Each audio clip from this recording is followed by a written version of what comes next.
ভগৱান শিৱই প্ৰকৃত দুখ কি বুলি কৈছে? এবাৰ ভগৱান শিৱ পৃথিৱীত ভ্ৰমণ কৰিবলৈ আহিছিল। মহাদেৱে এজন যুৱকক দেখা পালে। যুৱকজনে চিঞৰি চিঞৰি ঈশ্বৰক গালি পাৰি পাৰি গৈ আছিল। ল'ৰাজন নিজৰ জীৱনটোক লৈ বহুত বেছি দুখী আছিল। তেতিয়া ভগৱান শিৱই এজন সন্ন্যাসীৰ ৰূপ লৈ সেই যুৱকজনৰ ওচৰলৈ গ'ল আৰু ল'ৰাজনক প্ৰকৃত দুখৰ বিষয়ে জ্ঞান দিবলৈ ধৰিলে। প্ৰকৃত দুখৰ বিষয়ে মহাদেৱে সেই যুৱকজনক কি জ্ঞান দিছিল, এই গভীৰ কাহিনীটোৰ জৰিয়তে জানো আহক। যদি আপুনি মহাদেৱৰ প্ৰকৃত ভক্ত, তেতিয়াহ'লে অনাদৰ নকৰিব, কাহিনীটো আধাতে এৰি যোৱাৰ ভুল নকৰিব আৰু কমেণ্টত হৰ হৰ মহাদেৱ বুলি লিখিবলৈ নাপাহৰিব আৰু ভিডিঅ'টো শেষলৈকে চাই থাকিব। সুখ আৰু দুখ একেটা মুদ্ৰাৰ ইপিঠি সিপিঠি, এই কথা নিশ্চয় আপুনিও শুনিছে। সুখ আৰু দুখ আমাৰ জীৱনলৈ আহিয়ে থাকে। আমাৰ এনে লাগে যে পৃথিৱীৰ সমস্ত দুখ আমাৰ জীৱনতে আছে, হাজাৰ সমস্যা মোৰ জীৱনতে আছে। কিন্তু আপুনি যদি ভালদৰে বুজে, আপুনি বুজি পাব যে জীৱনত মাত্ৰ এটা দুখেই আছে। কিন্তু সেই দুখটো কি আৰু সেই দুখৰ কিদৰে অন্ত পৰিব, কিদৰে সমাধান হ'ব? এখন গাঁৱত এজন যুৱক আছিল। তেওঁৰ নাম আছিল মাধৱ। মাধৱ একেবাৰে এলেহুৱা আছিল। নিজৰ জীৱনটোক লৈ বৰ নিৰাশ আছিল, হতাশ আছিল, কাৰণ সি জীৱনটোত একো কৰিব পৰা নাছিল। সি একো কাম বনত গুৰুত্ব নিদিছিল। ঘৰত গোটেই দিনটো এনেই শুই বহি কটাইছিল। সেইবোৰ দেখি তাৰ মাক দেউতাকো বহুত কষ্টত চিন্তাত আছিল আৰু পৰিয়ালৰ সকলোৱে বিচাৰিছিল যাতে সি কিবা ভাল কাম এটা হাতত লওক। কিন্তু সি কাৰো কথাই গুৰুত্ব নিদিছিল। ঘৰৰ মানুহে তাক লগৰবোৰৰ লগত উদাহৰণ দি বুজাইছিল, তাক বহুত কথা শুনাইছিল যাতে সি জ্ঞান পায়, কিন্তু সকলোৰে কোনো কথাই তাৰ গাত লগা নাছিল। আনফালে তাৰ লগত একেলগে ডাঙৰ হোৱা সকলোৱে সংস্থাপনৰ বাট মোকলাই লৈছিল। কোনোবাই চাকৰি কৰিছিল, নাইবা কোনোবাই ভাল ব্যৱসায় কৰিছিল। কিন্তু মাধৱেই একমাত্ৰ এনেকুৱা আছিল যাৰ হাতত একোৱেই নাছিল। যেতিয়া তাক কোনোবাই সোধে, মাধৱ এতিয়া তুমি কি কৰি আছা? সি তেতিয়া একো উত্তৰ দিব পৰা নাছিল আৰু লাজ অনুভৱ কৰিছিল, কাৰণ সি একোৱেই নকৰিছিল। সি সদায় মাত্ৰ এটা কথাই কৈছিল, মই সোনকালে কিবা এটা কৰিবলৈ চেষ্টা কৰি আছোঁ, কিন্তু তাৰ কষ্ট বা ফল কোনেও একো দেখিবলৈ পোৱা নাছিল। এনেকৈয়ে দিন বাগৰি গৈ আছিল আৰু এদিন এনে পৰিস্থিতি হৈছিল, সি সকলোৰে পৰা লুকাই ফুৰিব লগা হৈছিল, কাৰণ সি কাৰোবাৰ আগত মূৰ তুলি থিয় হ'ব পৰা তাৰ একোৱেই নাছিল। লাজ ভয়ত সি লুকাই ফুৰিব লগা হৈছিল, হতাশাত ভুগিছিল আৰু সি ভাবিবলৈ আৰম্ভ কৰিছিল সি এই পৃথিৱীৰ বাবে এটা বোজা। আৰু সি এনেকৈয়ে এদিন কান্দি কান্দি ভগৱানক দুখ দিবলৈ আৰম্ভ কৰিছিল। এদিন মনে মনে সি ঘৰৰ পৰা ওলাই ক'ৰবালৈ গুচি গৈছিল আৰু আহি থাকোঁতে তেওঁ ৰাস্তাত দেখা পালে এজন সন্ন্যাসীয়ে মানুহক জ্ঞান দি আছিল। মাধৱে লুকাই লুকাই সেই সন্ন্যাসীজনৰ কথা শুনিবলৈ ধৰিলে আৰু সেই সন্ন্যাসীজনে এটা কথাই বুজাই আছিল যে দুখ আমাৰ জীৱনৰ এটা লগৰীয়া, দুখ আমাৰ গুৰুৰ দৰে, যাৰ পৰা আমি জীৱনত জ্ঞান পাওঁ, কিবা এটা শিকিব পাৰোঁ। যদি আপুনি বিচাৰে জীৱনৰ দুখবোৰক গুৰু হিচাপেও ল'ব পাৰে আৰু তাৰ পৰা কিছু কথা শিকিবও পাৰে। আনহাতে এই দুখবোৰকে লৈ সদায় কান্দিও থাকিব পাৰে। কিন্তু এনে কৰিলে আপোনাৰ জানো কিবা লাভ হ'ব? একো লাভ নহয়। মাত্ৰ দিনে দিনে আপুনি আৰু বেছি কষ্ট পাই গৈ থাকিব আৰু আপুনি এই জীৱনত জীয়াই থকা একেবাৰে কষ্টকৰহে হৈ পৰিব। মাধৱে এই সকলো কথা মনে মনে শুনি আছিল আৰু এই উপদেশবোৰ শেষ হওঁতে মাধৱে সন্ন্যাসীজনৰ ওচৰলৈ গ'ল আৰু হাতজোৰ কৰি ক'লে, গুৰুদেৱ, আপুনি অলপ আগতে দুখক আমাৰ জীৱনৰ গুৰু বুলি কৈছিল। দুখৰ পৰা আমি শিকিব লাগে, দুখক আমি আমাৰ জীৱনৰ গুৰু বনাব লাগে। কিন্তু মোৰ প্ৰশ্ন এয়াই, মোৰ জীৱনৰ দুখক লৈ সমস্যাত আছোঁ, জীৱনটোক লৈ বৰ অশান্তিত আছোঁ। মই এতিয়ালৈ জীৱনত যিমান দুখ কষ্ট পাইছোঁ, মোৰতো এনে লগা নাই মোক এই দুখবোৰে কিবা শিকাইছে। বৰঞ্চ মোৰ এনে লাগে এই দুখবোৰে মোক অসহ্যকৰ কষ্টত ভুগাই আছে, যন্ত্ৰণা দি আছে। দুখৰ বিষবোৰ বৰ ভয়ংকৰ। এনে লাগে যেন এই পৃথিৱীৰ পৰাই আঁতৰি যাওঁ, এই দুখতকৈ যেন মৃত্যুৱেই শ্ৰেষ্ঠ, তেনেকুৱা লাগে। তেতিয়া সন্ন্যাসীজনে ক'বলৈ ধৰিলে, হে পুত্ৰ, তোমাৰ কি দুখ আৰু তুমি দুখৰ বিষয়ে এনেদৰে কিয় ভাবিছা? তেতিয়া মাধৱে তাৰ জীৱনৰ সকলোবোৰ কথা খুলি ক'লে আৰু সুধিলে, আপোনাৰ ওচৰত মোৰ এই দুখৰ কিবা সমাধান আছেনে? মাধৱৰ এই কথা শুনি সন্ন্যাসীজনে হাঁহি মাৰি ক'লে, পুত্ৰ, যদি তোমাৰ জীৱনত কিবা প্ৰকৃত আচল দুখ আছে, তেতিয়াহে তুমি মোৰ ওচৰলৈ আহিবা। আৰু সেইদিনা মই তোমাক সমস্যাৰ সমাধান দিম। মাধৱ আচৰিত হ'ল। সি ভাবিলে সি যি ঠাট্টা মস্কৰা পাই আছিল, মানুহৰ মাজত হাঁহিৰ পাত্ৰ হৈ আছিল, কষ্ট ভুগি আছিল, সেইবোৰ কি আচল দুখ নহয় নেকি? আৰু সি ভাবিবলৈ ধৰিলে তাৰ নিজৰ মানুহবোৰেই দেখোন তাক বুজি পোৱা নাই, তেনেস্থলত এই সন্ন্যাসীজনে তাৰ কথা কি বুজি পাব? সেইবোৰ ভাবিয়েই সি সেই ঠাইৰ পৰা আঁতৰি গ'ল। আৰু সি ভাবিবলৈ আৰম্ভ কৰিলে যে এনেদৰেই জীৱন পাৰ কৰি থাকিলে নহ'ব, সি সোনকালেই কিবা এটা কৰিব লাগিব। সেই কথা ভাবি সি তাৰ দেউতাকৰ ওচৰলৈ গ'ল আৰু অলপ টকা খুজিলে, আৰু দেউতাকে তাক ব্যৱসায় আৰম্ভ কৰিবলৈ কিছু টকা দিলে। আৰু মাধৱে এটা ব্যৱসায় আৰম্ভ কৰিলে, কিন্তু মাধৱে সেই ব্যৱসায়ত কোনো ধৰণৰ সফলতা পাব নোৱাৰিলে। এইবাৰ সি আৰু বেছি ভাগি পৰিল, ব্যৱসায়ত আৰু বেছি কষ্ট কৰিবলৈ ধৰিলে। লাহে লাহে সি সফল হোৱা যেন অনুভৱ হ'ল আৰু কঠোৰ পৰিশ্ৰম কৰিবলৈ ধৰিলে, আৰু 2 বছৰৰ ভিতৰতে সি এজন ডাঙৰ ব্যৱসায়ীলৈ পৰিণত হ'ল। লাহে লাহে তাৰ ওচৰত ধন সম্পত্তিৰ অভাৱ নোহোৱা হ'ল। যিবোৰ মানুহে আগতে তাক বেয়া পাইছিল, ঠাট্টা কৰিছিল, সেইবোৰ মানুহেই তাৰ ওচৰত সহায় বিচাৰি আহিছিল। তাৰ পাছত সি ব্যৱসায়টো আগবঢ়াবলৈ কি কৰা উচিত সেইবোৰৰ বিষয়ে বন্ধুবৰ্গৰ পৰা পৰামৰ্শ ল'বলৈ ধৰিলে। তাৰ বন্ধুবোৰে তাক পৰামৰ্শ দিলে যে যদি তুমি এইবোৰ বুদ্ধি কৰা তেতিয়া তুমি আৰু নাম কৰিব পাৰিবা, তুমি ইয়াতকৈও বেছি ডাঙৰ ব্যৱসায়ী হ'ব পাৰিবা। তুমি ইয়াতকৈও যদি বেছি ডাঙৰ ব্যৱসায়ী হোৱা তেতিয়াহ'লে মানুহে তোমাক লগ পাবলৈ ধৰফৰাই ফুৰিব। শেষত এই ৰাজ্যৰ মুৰব্বী পৰ্যন্তও তোমাক লগ পাবলৈ বিচাৰিব। এই কথা ভাবি সি নভবা নিচিন্তাকৈ ব্যৱসায় বৃদ্ধি কৰিবলৈ কিছুমান ভুল সিদ্ধান্ত ল'লে। সি বহু মানুহৰ পৰা অধিক টকা ধাৰলৈ ল'লে। তাৰ পাছত মাধৱে নিজৰ ব্যৱসায় বৃদ্ধি কৰিবলৈ সৰু সৰু ব্যৱসায়ীৰ লগত ষড়যন্ত্ৰ কৰাটো লাগি গ'ল। সি বন্ধুৱে দেখুওৱা সপোনটো সোনকালে পূৰণ কৰিবলৈ, নিজে শ্ৰেষ্ঠ হ'বলৈ বলিয়াৰ দৰে হৈ পৰিল, আৰু ৰাতি টোপনি নধৰা হ'ল। সি দিনে ৰাতিয়ে ব্যৱসায়টো কেনেকৈ ডাঙৰ কৰিব পাৰি সেই চিন্তাতে দৌৰি ফুৰিবলৈ ধৰিলে। সেইবাবে তাৰ ওচৰত সকলো ধন সম্পত্তি থাকিও, টকা পইচা থাকিও, তাৰ ওচৰত কোনো ধৰণৰ অভাৱ নথকাৰ পাছতো সুখ সুবিধাবোৰ সি উপভোগ কৰিব নোৱাৰা হ'ল, কাৰণ সম্পূৰ্ণ ধ্যান তাৰ বেপাৰ বৃদ্ধি কৰাত আছিল। এদিন মাধৱে গাড়ীত গৈ থাকোঁতে সেই সন্ন্যাসীজনৰ আশ্ৰম দেখা পালে আৰু পলম নকৰি তাৰ ভিতৰলৈ সোমাই গ'ল, আৰু সন্ন্যাসীজনক প্ৰণাম জনাই ক'লে, হে গুৰুদেৱ, মোৰ ওচৰত সকলো থকাৰ পাছতো মই ৰাতি শুব নোৱাৰোঁ, শান্তিৰে খাব নোৱাৰোঁ। তেতিয়া সন্ন্যাসীজনে ক'লে, তুমি যেতিয়া প্ৰথমবাৰ মোৰ ওচৰত আহিছিলা, যিবোৰ তেতিয়া দুখ পাইছিলা, সেই দুখৰ পৰা তুমি কি শিকিলা?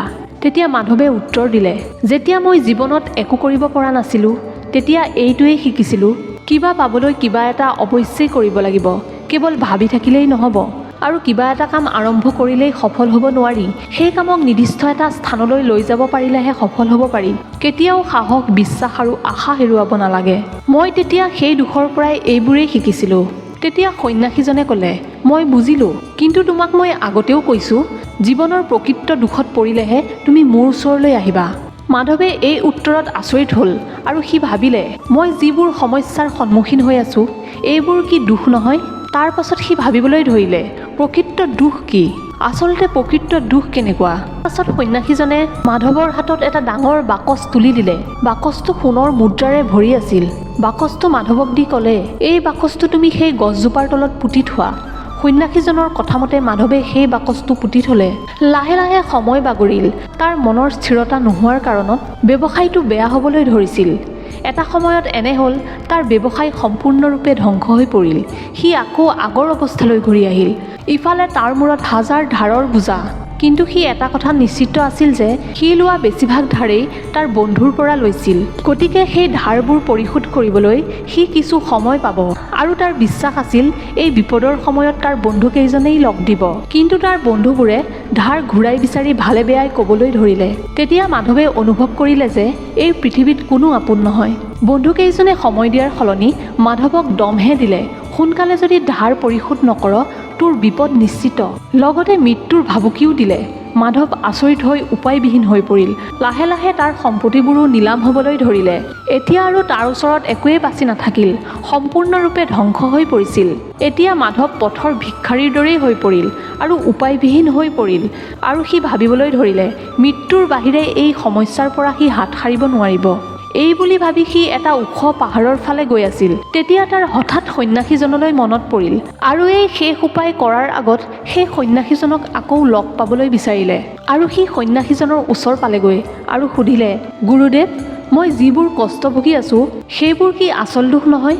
তেতিয়া সন্ন্যাসীজনে ক'লে, তুমি কোৱা, এইবাৰ তুমি এই দুখৰ পৰা কি শিকিলা? এই প্ৰশ্নত মাধৱে ক'লে, মই এইবাৰ এয়াই শিকিলোঁ যে যি মানুহক আমি বিশ্বাস কৰোঁ, ভৰসা কৰোঁ, জীৱনৰ সকলো বুলি ভাবোঁ আৰু সেইবোৰ মানুহেই বিশ্বাসঘাতকতা কৰে। সেইবাবে এনে মানুহক বিশ্বাস কৰিব নালাগে আৰু কাকো জীৱনৰ সমস্ত বুলি ভাবি জীৱনৰ সকলো উজাৰি দিব নালাগে।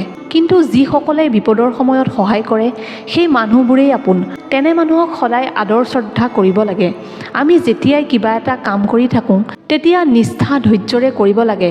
অধিক লোভ কৰি কাৰো লগত ষড়যন্ত্ৰ কৰিব নালাগে। তেনে কৰিলে আমাৰ লগতেই বেয়া হ'ব। কাকো ঠগিব নালাগে, কাৰো মনত দুখ দিব নালাগে, কাৰো বেয়া চিন্তা কৰিব নালাগে। তাৰ পাছত সন্ন্যাসীজনে ক'লে, তোমাক যে মই এটা বাকচ দিছিলোঁ মনত আছেনে? সেই বাকচটো উলিয়াই আনা। তাৰ পাছত সন্ন্যাসীজনে সেই বাকচটো মাধৱৰ হাতত তুলি দিলে। বাকচটো চাই দেখা পালে যে তাত সোণৰ মুদ্ৰাৰে ভৰি আছিল। তাৰ পাছত সন্ন্যাসীজনে ক'লে, এই সোণৰ মুদ্ৰাৰে ভৰি থকা বাকচটো তোমাক মই উপহাৰ দিছোঁ, যোৱা তুমি তোমাৰ কামত লগোৱা। তাৰ পাছত বাকচটো চাই দেখা পালে তাত বহুত সোণৰ মুদ্ৰাৰে ভৰি আছিল আৰু বাকচটোত থকা সোণখিনিৰে মাধৱে তাৰ ধাৰবোৰ পৰিশোধ কৰিব পাৰিম বুলি সুখী হৈ পৰিল। তাৰে অলপ মুদ্ৰাৰে তাৰ ধাৰবোৰ পৰিশোধ কৰিলে আৰু অলপ মুদ্ৰাৰে তাৰ ব্যৱসায়টো পুনৰ আৰম্ভ কৰিলে। সি নিষ্ঠা আৰু সম্পূৰ্ণ সততা আৰু পৰিশ্ৰমেৰে কামবোৰ কৰি গ'ল আৰু চাওঁতে চাওঁতে সি ডাঙৰ ব্যৱসায়ী হিচাপে পৰিচিত হ'ল। মাধৱ এইবাৰ বহুত সুখী আছিল, কাৰণ সি এইবাৰ একো বেছি লোভৰ পিছত দৌৰা নাছিল। কিন্তু সেই সুখৰ সময়তে মাধৱৰ মাক দেউতাকৰ হঠাতে মৃত্যু হ'ল আৰু সেই বেদনা সহিব নোৱাৰি দুখত ভাগি পৰিল। তাৰ পাছত সি ভাবিলে, এই সম্পত্তিবোৰ উপভোগ কৰিবলৈ তাৰ ওচৰত দেখোন কোনোৱেই নোহোৱা হৈ পৰিল। সি দেখোন সম্পূৰ্ণ অকলশৰীয়া হৈ পৰিল। সেইবোৰ দুখৰ কথা চিন্তা কৰি থাকোঁতেই তাৰ সন্ন্যাসীজনলৈ মনত পৰিল আৰু তৎক্ষণাত তেওঁৰ ওচৰ পালেগৈ আৰু ক'লে, গুৰুদেৱ, এইবাৰ মোৰ ওচৰত সকলো আছে, সকলো ঠিক আছে, কিন্তু মোৰ পিতৃ মাতৃৰ মৃত্যু হ'ল আৰু মই বৰ অকলশৰীয়া অনুভৱ কৰিছোঁ, বৰ দুখ পাইছোঁ, যেন সকলো থাকিও আজি সকলো খালী হৈ পৰিল। তেতিয়া সন্ন্যাসীজনে ক'লে, এই কথাত কিয় ইমান দুখী হৈছা? এয়াইতো জীৱন। এই পৃথিৱীত কোনো চিৰদিনলৈ থাকিব নোৱাৰে। আমি সকলো এদিন নহয় এদিন যাবগৈ লাগিব আৰু মৃত্যু কেতিয়া আহে কোনেও নাজানে। হয়তো কালিলৈয়ে তোমাৰ মৃত্যু হ'ব পাৰে, নাইবা আজি, নাইবা এতিয়াই তোমাৰ মৃত্যু হ'ব পাৰে। সেই কথা শুনি মাধৱ চক খাই উঠিল আৰু ক'লে, গুৰুদেৱ, আপুনি কি কৈছে? মইতো বহুত সৰু, মোৰ বহুত কাম কৰিবলৈ আছে, মই জীয়াই থাকিব বিচাৰোঁ। তুমি ভাবিছা নেকি বৃদ্ধ লোকৰহে মৃত্যু আহে? বয়স চাই মৃত্যু নাহে। মাক দেউতাক থকা অৱস্থাতে বহুত সন্তানৰ মৃত্যু হয়, কিছুমান নৱজাতক শিশুৰো মৃত্যু হয়। এইবোৰ ঘটনা হয়তো তুমি দেখিছাও, শুনিছাও। মাধৱ আচৰিত হৈ পৰিল আৰু লগে লগে সি আঁতৰি গ'ল আৰু তাৰ পাছত সি ভাবিবলৈ ল'লে, মই এইবোৰ কিয় কৰি আছোঁ, কাৰ কাৰণে কৰি আছোঁ? আৰু সি ভাবিলে, আমি কিছুদিন ভোগ কৰি এদিন মৃত্যুক আঁকোৱালি ল'বলৈকে পৃথিৱীলৈ আহিছোঁ নেকি? সি বুজা নাছিল আচল জীৱনৰ উদ্দেশ্য কি। এইবোৰ ভাবি সি অস্থিৰ হৈ পৰিল আৰু অশান্তিত থাকিব নোৱাৰি পুনৰ সন্ন্যাসীজনৰ ওচৰলৈ গ'ল আৰু মাধৱে তাৰ মনৰ সকলো প্ৰশ্ন প্ৰকাশ কৰিলে। আৰু তেতিয়া সন্ন্যাসীজনে হাঁহি এটা মাৰি ক'লে, আজি প্ৰথমবাৰৰ বাবে তোমাৰ মনত আচল প্ৰকৃত দুখৰ প্ৰশ্ন আহিছে। বাস্তৱত আচল দুখ এয়াই, যি আমি গমেই নাপাওঁ। আমি কি কৰি আছোঁ, আমি ক'লৈ গৈ আছোঁ, কিয় গৈ আছোঁ, তেওঁ কোন, আমি কোন, কি কৰিছোঁ, কাৰ বাবে কৰিছোঁ, কিয় কৰিছোঁ, কিয় কৰিব বিচাৰিছোঁ। সঁচাই এইটোৱেই প্ৰকৃত দুখ। আৰু তেওঁ ক'বলৈ ধৰিলে, আমি বুজি নাপাওঁ আমাৰ শক্তি সামৰ্থ্য, নিজক বুজিব চেষ্টাই নকৰোঁ। আমি জীৱনভৰ কেৱল দুখ দুখকৈ চিঞৰি ফুৰোঁ, যাৰ কাৰণে শান্তিৰ সময়খিনিও ধ্বংস কৰোঁ। যেতিয়া আমি ভাবিবলৈ আৰম্ভ কৰোঁ যে আমাৰ আৰু ৰাস্তা নাই, তেতিয়া এটা ৰাস্তাই দেখোঁ যে সেয়া হ'ল মৃত্যু। কিন্তু এয়া সঁচা অৰ্থত সমস্যাৰ সমাধান নহয়। তেনে অৱস্থাত নিজৰ শক্তি সামৰ্থ্য ঘূৰাই আনিব লাগিব। মৃত্যুৰ পূৰ্বে নিজক চিনিব লাগিব, নিজে নিজক ভালদৰে বুজিব লাগিব, নিজকে মজবুত কৰিব লাগিব। তেতিয়া মাধৱে ক'লে, তেতিয়াহ'লে কি আমি জীৱনটো জীয়াব নালাগে, ইচ্ছাবোৰ পূৰণ কৰিব নালাগে? তেতিয়া সন্ন্যাসীজনে উত্তৰ দিলে, আমি কোনো দিশতে কোনো বস্তুতে মোহ কৰিব নালাগে। আমি আমাৰ ইচ্ছাবোৰ শেষ কৰিব লাগে। যেতিয়া আমি নিজৰ ওপৰত ধ্যান দিব লওঁ, তেতিয়া আমি নিজক বুজি পাওঁ, চিনি পাওঁ। তেতিয়া আমি নিজকে নিয়ন্ত্ৰণ কৰিবলৈ সক্ষম হওঁ। তেতিয়া আমাৰ ইচ্ছা কামনা সকলোবোৰ আমাৰ নিয়ন্ত্ৰণলৈ আহে। গুৰুদেৱৰ এই সকলোবোৰ কথা শুনি মাধৱে ক'লে, আপোনাক অশেষ ধন্যবাদ। আপুনি মোৰ আটাইতকৈ ডাঙৰ সমস্যাটো সমাধান কৰিলে, মোৰ মনটো শান্ত কৰিলে। মই আজিৰ পৰা নিজকে একত্ৰিত কৰিম গুৰুদেৱ। মানৱ শৰীৰত বহুত শক্তি সামৰ্থ্য আছে, কিন্তু মানুহে কিছুমান মূল্যহীন কামত নিজকে লগাই সময়বোৰ নষ্ট কৰি থাকে। আমি আমাৰ নিজৰ শক্তিক কেতিয়াও সঠিক ধৰণৰে প্ৰয়োগ নকৰোঁ, সেই কথা কেতিয়াও ধ্যান নিদিওঁ। আমি নিজৰ ওপৰত কেতিয়াও ধ্যান নিদিওঁ। সেইবাবে আমি নিজৰ আৰু ঈশ্বৰৰ ওপৰত অনবৰত প্ৰশ্ন কৰি থাকোঁ যে আমি জীৱনত ইমান দুখ কিয় পাইছোঁ। এই প্ৰশ্নৰ উত্তৰ হ'ল, ঈশ্বৰে সেইটো বিচাৰে যাতে আমি জীৱনৰ অন্তিম প্ৰকৃত দুখৰ গভীৰতা বুজিব পাৰোঁ। আমি যাতে এইটো উপলব্ধি কৰিব পাৰোঁ যে আমি নিজকে চিনা নাই, বুজা নাই। আমাৰ শৰীৰত যে অদ্ভুত শক্তি আছে, আমি নিজকে প্ৰতিটো দিশতে নিয়ন্ত্ৰণ কৰিব পাৰোঁ, কিন্তু আমি সেই শক্তিৰ প্ৰয়োগ নকৰোঁ আৰু নিয়ন্ত্ৰণ হেৰুৱাওঁ। যদি আপুনি নিজকে বুজিব জানিব বিচাৰে, নিজৰ ওপৰত ধ্যান লগাব লাগিব। ধ্যানৰ জৰিয়তে আপুনি সেই দুখ কষ্টৰ সমাধান উলিয়াব পাৰিব আৰু নিজকে বুজিব চিনিব পাৰিব, আৰু তেতিয়াই জীৱনৰ সকলো দুখৰ সমাধান পাব। প্ৰিয় দৰ্শক, যদি আপুনি ভগৱান শিৱৰ সঁচা ভক্ত, তেতিয়াহ'লে চেনেলটো ছাবস্ক্ৰাইব কৰিব আৰু ভিডিঅ'টো এটা লাইক কৰিব। লগতে আপোনাৰ মতামত কমেণ্টত দিবলৈ নাপাহৰিব, আৰু কমেণ্টত গভীৰ শ্ৰদ্ধাৰে হৰ হৰ মহাদেৱ বুলি লিখিবলৈ নাপাহৰিব। আৰু এনেধৰণৰ ভিডিঅ'সমূহ পাই থাকিবলৈ আমাৰ চেনেলটো ছাবস্ক্ৰাইব কৰি ল'ব।